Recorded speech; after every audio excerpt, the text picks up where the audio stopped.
Hello दोस्तों, आप सभी का स्वागत है हमारे इस वीडियो में। इसमें हम पढ़ेंगे जो हमारा सीटेट यूपीटेट में जो हमारी नई शिक्षा नीति राष्ट्रीय पाठ्यचर्या की रूपरेखा 2005 में जो भी हमारा दिया गया तो उसके हम प्रीवियस ईयर क्वेश्चंस करेंगे।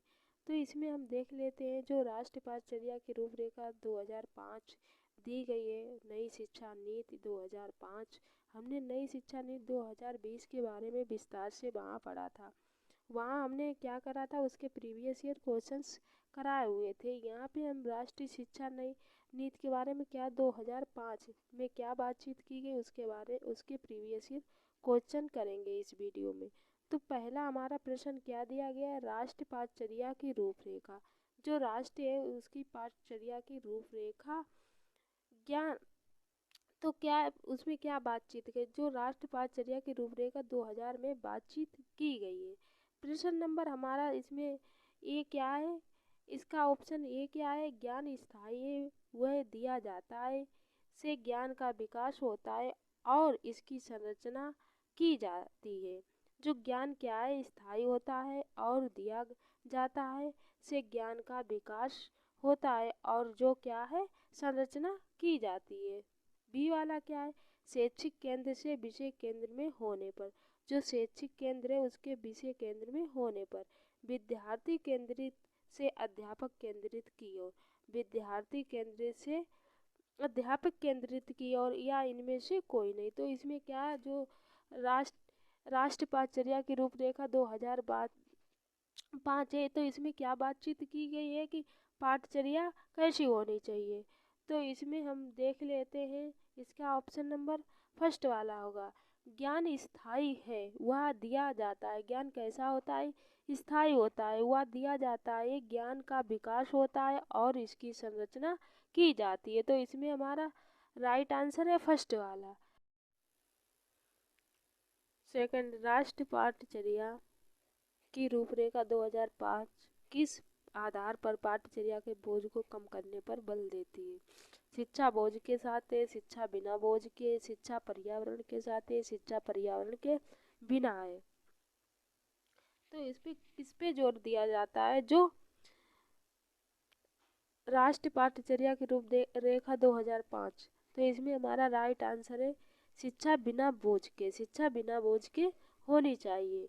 अब अगला हम क्वेश्चन से देखते हैं इसका नेक्स्ट।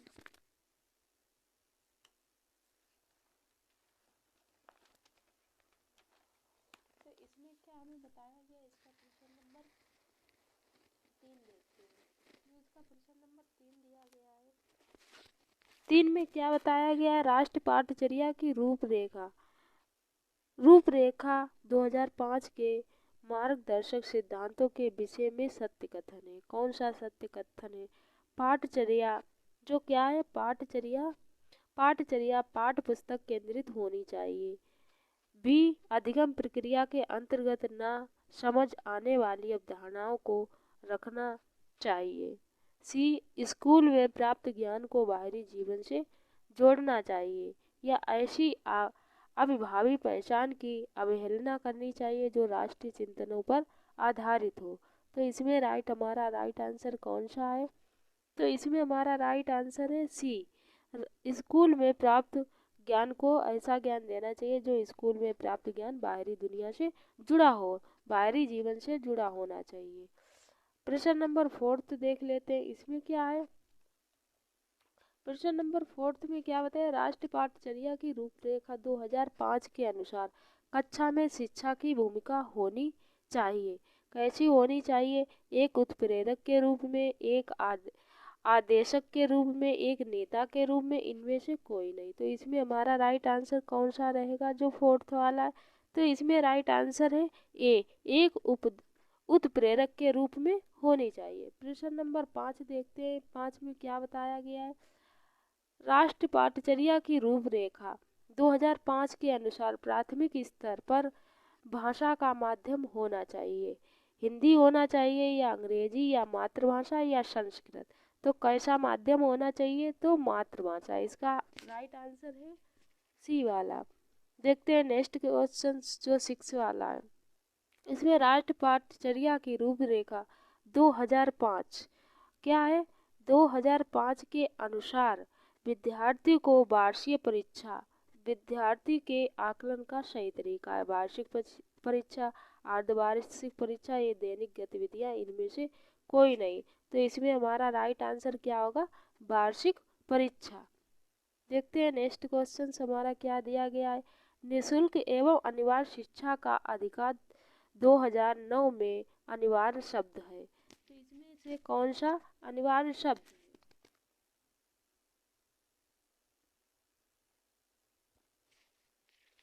ए दंडात्मक कार्य से बचने के लिए ये दिया गया। इसमें बताया गया कि दंडात्मक कार्य से बचने के लिए बच्चों को विद्यालय भेजने के लिए अभिभावक पर अनिवार्य रूप से जोर डाला गया। बी वाला है अनिवार्य शिक्षा सतत परीक्षण के माध्यम से प्रदान की जाएगी। केंद्र सरकार दाखिले, उपस्थिति और प्रारंभिक शिक्षा की पूर्णता को सुनिश्चित करेगी। या उचित सरकारें दाखिले, उपस्थित और प्रारंभिक शिक्षा की पूर्णता को सुनिश्चित करेगी। तो इसमें हमारा राइट आंसर कौन सा होगा? इसमें हमारा राइट आंसर है बी, अनिवार्य शिक्षा सतत और परीक्षण के माध्यम से प्रदान की जाएगी।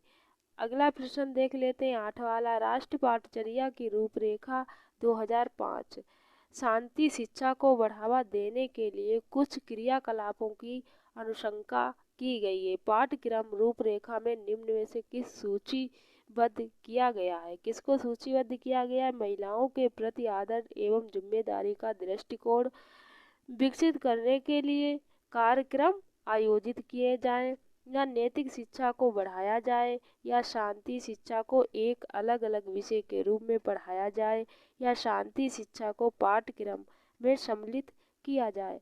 तो इसमें हमारा राइट आंसर कौन सा होगा? इसमें राइट आंसर है महिलाओं के प्रति आदर एवं जिम्मेदारी दृष्टिकोण के विकसित करने के लिए कार्यक्रम आयोजित किए जाएं। प्रश्न नंबर 9 देख लेते हैं। शिक्षा का अधिकार अधिनियम 2009 के क्रियान्वयन के बाद कक्षा कैसा है? आयु के अनुसार अधिक समजातीय है। बी में आयु के अनुसार अधिक विजातीय है। सी अप्रभावित है क्योंकि शिक्षा का अधिकार विद्यालय में कक्षा की औसत आयु को प्रभावित नहीं करता है। डी बताया जेंडर के अनुसार अधिक समजातीय है। तो इसमें हमारा राइट आंसर कौन सा होगा? तो इसमें हमारा राइट आंसर है जो 9 वाला ए, आयु के अनुसार अधिक समझाती है। बच्चे की आयु के अनुसार ही उसे शिक्षा कक्षा में शिक्षा प्रदान की जानी चाहिए। तो इसमें हमारा राइट आंसर है ए, शिक्षा का अधिकार अधिनियम। शिक्षा का अधिकार कब शामिल किया गया था? 1 अप्रैल 2010 को, 1 अप्रैल 2009 को, 1 अप्रैल 2011 को, इनमें से कोई नहीं। तो इसमें हमारा राइट आंसर कौन सा है? 1 अप्रैल 2010 को। तो इसमें हमारा राइट आंसर कौन सा है? 1 अप्रैल 2010 को। जो हमारा 9 वाला क्वेश्चन था इसका हमारा क्या दिया गया? आयु के अनुसार अधिक विजातीय हो। आयु के अनुसार कैसी हो?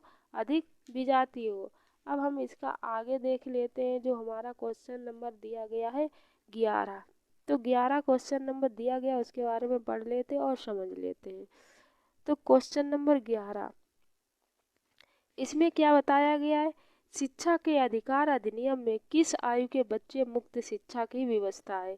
किस आयु के बच्चे को मुक्त शिक्षा की व्यवस्था है? 2 से 6 वर्ष, 4 से 8 वर्ष, या 6 से 12 वर्ष, या 6 से 14 वर्ष। तो हमारा इसमें राइट आंसर कौन सा होगा? तो जो हमारा 11 है उसमें हमारा राइट आंसर है 6 से 14 वर्ष के बच्चों को क्या किया गया है? जो शिक्षा के अधिकार अधिनियम में उन्हें मुक्त शिक्षा की व्यवस्था की गई है। प्रश्न नंबर देख लेते हैं जो हमारा दिया गया है 12। शिक्षा के अधिकार अधिनियम 2009 के अनुसार निजी स्कूलों में कितने प्रतिशत गरीब बच्चे मुक्त कराने होंगे? 10%, 10%, या 20%, या 25, या 40? तो इसमें हमारा राइट आंसर कौन सा होगा? 12 वाला। तो इसमें क्या है? 25%। प्रश्न नंबर 13 इसमें क्या बताया गया? शिक्षा का अधिकार क्या है, शिक्षा के अधिकार अधिनियम 2009 के अनुसार बच्चों को मुफ्त शिक्षा का मुहैया कराने का दायित्व होगा राज्यों का, केंद्र का, राज्य एवं केंद्र दोनों का, नगर पालिका का। तो इसमें हमारा राइट आंसर कौन सा होगा, जो 13 वाला, तो इसमें हमारा राइट आंसर है राज्य एवं केंद्र दोनों का होगा। इसमें क्या है, शिक्षा के अधिकार अधिनियम 2005-9 के अनुसार बच्चों को मुफ्त शिक्षा की मुहैया कौन कौन करेगा, राज्य एवं केंद्र सरकार दोनों। प्रश्न नंबर 14 देख लेते हैं, इसमें क्या बताया गया है।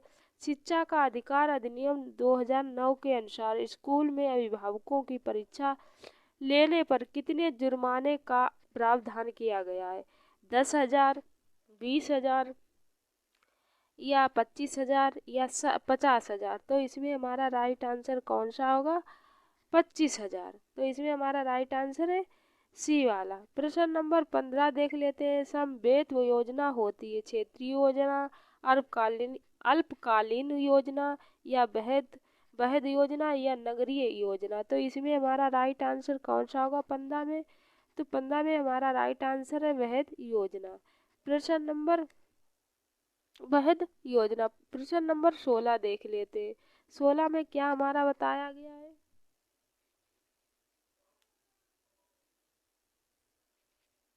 इसमें बताया गया है कि यदि आपको 1 वर्ष के लिए योजना बनानी है तो अनाज क्या है, अनाज बोइए। 10 वर्ष की योजना बनानी है तो पेड़ लगाइए, और यदि आपको 100 साल की योजना बनाते हैं तो आदमी तैयार कीजिए। आपको क्या है, गांधी जी का है या अमेरिका विद्वान का है या संस्कृत साहित्य का है या एक चीनी कहावत है।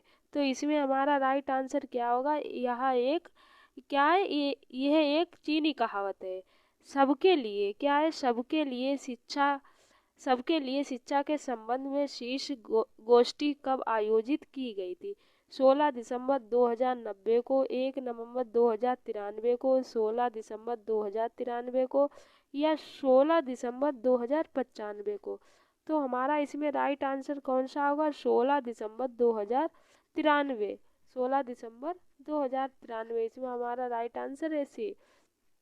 प्रश्न नंबर 18, राष्ट्रीय साक्षरता मिशन कब स्थापित हुआ था, सन 1950 में, सन 1956 में, सन 1975 में, सन 1988 में। तो इसमें हमारा राइट आंसर कौन सा रहेगा, तो इसमें हमारा राइट आंसर है डी वाला, सन 1988 में।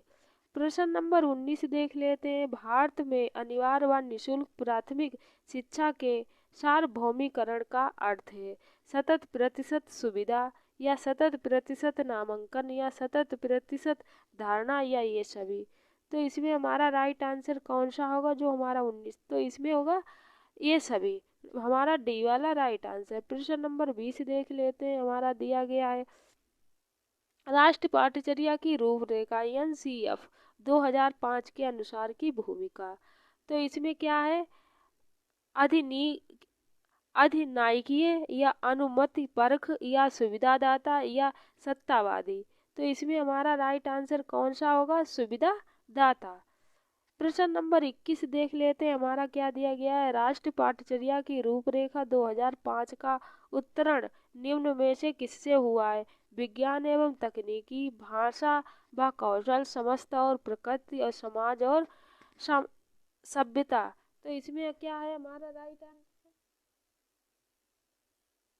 जो हमारा 21 है, इसमें हमारा राइट आंसर है सी, सभ्यता और प्रकृति। प्रश्न नंबर 22 देख लेते हैं, जो हमारा दिया गया प्रश्न नंबर 22। तो इसमें क्या पूछा गया है, जो हमारा 22 प्रश्न नंबर है, इसमें राष्ट्रीय पाठ्यचर्या की रूपरेखा के दिशा निर्देश के अंतर्गत आता है, क्या आता है, पढ़ाई रटन प्रणाली से मुक्त हो, परीक्षा को अपेक्षाकृत सरल बनाना, परीक्षा को कैसा अपेक्षाकृत सरल बनाना, और सी इसका दिया गया है ज्ञान से स्कूल के बाहर के जीवन से जोड़ना। और क्या है उपरोक्त में से सभी। तो इसमें हमारा राइट आंसर कौन सा होगा, तो इसमें हमारा राइट आंसर है डी, उपरोक्त में से सभी। पढ़ाई रटन प्रणाली से मुक्त होनी चाहिए और परीक्षा में अपेक्षाकृत सरल बनाना हो, और ज्ञान को क्या है बाहरी दुनिया से जोड़ना चाहिए। तो इसमें हमारा राइट आंसर है डी। देख लेते हैं अगला क्वेश्चन जो दिया गया 23। राष्ट्र पाठचर्या की रूपरेखा 2005 के मार्गदर्शक सिद्धांत के विषय में सत्य कथन है। अधिगम प्रक्रिया के अंतर्गत न समझ आने वाली अवधारणाओं को रखना चाहिए। सरल स्कूल में प्राप्त ज्ञान को बाहरी जीवन से जोड़ना चाहिए। पाठचर्या पाठ पुस्तक केंद्रित होनी चाहिए, या ऐसी अभिभावी पहचान की अवहेलना करनी चाहिए जो राष्ट्रीय चिंताओं को पर आधारित हो। तो इसमें हमारा राइट आंसर कौन सा होगा, जो 23 वाला। तो इसमें हमारा राइट आंसर स्कूल में प्राप्त ज्ञान को बाहरी जीवन से जोड़ना चाहिए। और 24 प्रश्न नंबर 24 देख लेते हैं। इसमें क्या बताया गया, राष्ट्र पाठचर्या की रूपरेखा 2005 के अनुसार सिखाना एक है। तो क्या है सिखाना, ज्ञान के निर्माण की प्रक्रिया या ज्ञान का अवरुद्ध करने की प्रक्रिया है। सीखना व्यक्ति विकास को प्रभावित करता है, उपरोक्त में से कोई नहीं। तो इसमें हमारा राइट आंसर कौन सा होगा, 24 वाले में। इसमें हमारा राइट आंसर है ज्ञान के निर्माण की प्रक्रिया। प्रश्न नंबर 25 देख लेते हैं। हमारा क्या दिया गया है, राष्ट्र पाठचर्या 2005 के अनुसार बाल केंद्रित शिक्षा शास्त्र। इसमें क्या है, शिक्षा शास्त्र में शिक्षा की किस प्रकार नियोजित करने की आवश्यकता है। आर्थिक स्तर के अनुरूप, सामाजिक स्तर के अनुरूप, शारीरिक स्तर के अनुरूप, या अभिरुचि के अनुरूप। तो किसके अनुरूप होनी चाहिए, तो देख लेते हैं। इसका हमारा 25 है, इसका हमारा कौन सा राइट आंसर है, अभिरुचि के अनुरूप हो। प्रश्न नंबर 26 देख लेते हैं। राष्ट्र पाठचर्या 2005 के अनुसार कक्षा में शिक्षा की भूमिका होनी चाहिए। एक उत्प्रेक्षक के रूप में, आदेश के रूप में, एक नेता के रूप में, उपरोक्त में से कोई नहीं। तो इसमें हमारा राइट आंसर कौन सा होगा, एक उत्प्रेरक के रूप में होनी चाहिए। प्रश्न नंबर 27 देख लेते हैं। इसमें क्या दिया गया है, राष्ट्र पाठचर्या की रूपरेखा 2005 के अनुसार कौन सा कथन सत्य नहीं है। इसमें हमारा सत्य नहीं पूछा गया है। तो ये बच्चे के व्यक्तिगत स्तर पर इस एक तरह से सीखते हैं। सभी बच्चे स्वभाव से सीखने हेतु प्रेरित रहते हैं।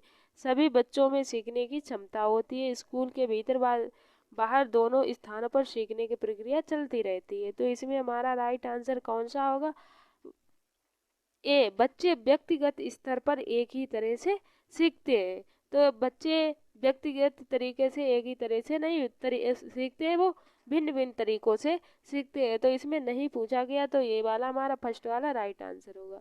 प्रश्न नंबर 28 देख लेते हैं। 28 हमारा क्या दिया गया है, राष्ट्र पाठचर्या की रूपरेखा 2005 के अनुसार भाषाई अल्पसंख्या वाले वर्गों के बच्चों को शिक्षा किस भाषा में दी जानी चाहिए, अंग्रेजी में, हिंदी में, उनकी मातृभाषा में, उपरोक्त में से सभी। तो इसमें हमारा राइट आंसर कौन सा होगा, जो हमारा प्रश्न नंबर है 28, उनकी मातृभाषा में। बच्चे को कैसे शिक्षा देनी चाहिए, मातृभाषा में। विभिन्न विवेचनात्मक शिक्षा शास्त्र खुल विमर्श और विविध दृष्टिकोण के माध्यम से डॉट लेने की प्रक्रिया को सरल बनाता है। किसको सरल बनाता है, तो इसमें हम देख लेते हैं। इसके ऑप्शन जो दिए गए हैं,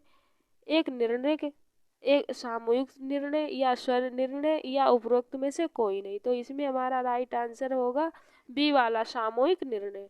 प्रश्न नंबर 30 देख लेते हैं। 30 हमारा दिया गया है, राष्ट्र पाठचर्या की रूपरेखा 2005 के अनुसार बच्चों के आकलन का सही तरीका है। मासिक परीक्षा है, अर्धवार्षिक परीक्षा है, वार्षिक परीक्षा है, या दैनिक गतिविधियां हैं। तो इसमें हमारा राइट आंसर होगा दैनिक गतिविधियां। तो यहाँ पे हमने 30 क्वेश्चंस करे हुए हैं। जो हमारी नई शिक्षा नीति, राष्ट्रीय शिक्षा नीति दी गई है 2005, उसके हमने और 2009 के कितने क्वेश्चन किए हैं, 30 क्वेश्चन। चलो मिलते हैं अगले वीडियो और इसके आगे अभ्यास प्रश्नों के साथ में, जो हमारे प्रीवियस ईयर क्वेश्चन है।